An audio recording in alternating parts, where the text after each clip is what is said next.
The standoff between the Senate and the National Assembly over how much money should be sent to the counties could cost the devolved units of crucial development projects. An analysis of figures from the Commission of Revenue Allocation shows some counties risk losing amounts equivalent to their total roads development projects. And as Sam Gituku reports, the proposed increment of 6 billion shillings by the National Assembly could do little in quenching the thirst. Walking on the streets of Nairobi to the Supreme Court may have been the easiest step, but the thought of missed revenue may turn out a headache during planning. The Commission on Revenue Allocation had recommended 335 billion shillings to the counties, being a similar amount of 314 billion shillings that was allocated in the last financial year, but added 21 billion shillings as inflation adjustment. According to the projections, Treasury would correct 1.8 trillion Kenya shillings. That meant that from this year, this country was going to correct an additional 200 billion Kenya shillings. Compared to last year? Compared to last year.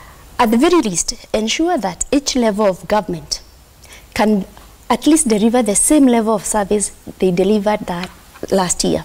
At least adjust for inflation to ensure the service delivery doesn't get compromised. That's where the 335 billion came from. That you're just holding service at the minimum, at a constant level. Should Parliament allocate 310 billion shillings as legislated by the National Assembly, then a county like Nairobi would lose 1.2 billion shillings as it would receive 15.5 billion shillings. Looking at Nairobi's previous year's budget, 1.29 billion shillings is just enough to finance roads projects for 1 year. Turkana County, one of the highly funded from the national cake, would have its share reduced by up to 855 million shillings.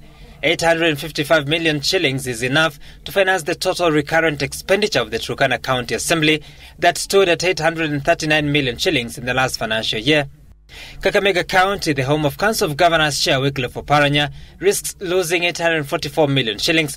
That would be enough to improve more than 20 kilometers of roads in each of the 60 wards in Kakamega based on last financial year's budget plans. Lamu County would be the least beneficiary, gaining 209 million shillings, which is nearly 3 times its annual revenue collected within the county. But that is under threat, with the National Assembly adamant on a lower figure. Should Parliament, however, endorse National Assembly's bill that seeks to share 316 billion shillings, counties would receive just 6 billion shillings on top of the contentious figure. Nairobi would receive the highest addition at 301 million shillings, or Lamu would get the least at 49 million shillings. That is only sufficient to finance the Lamu County Public Service Board that has no development plans. Whichever way, counties will have to adjust their spending plans based on the ultimate revenue share, whose outcome is still uncertain. Sam Gituku, TV, Nairobi.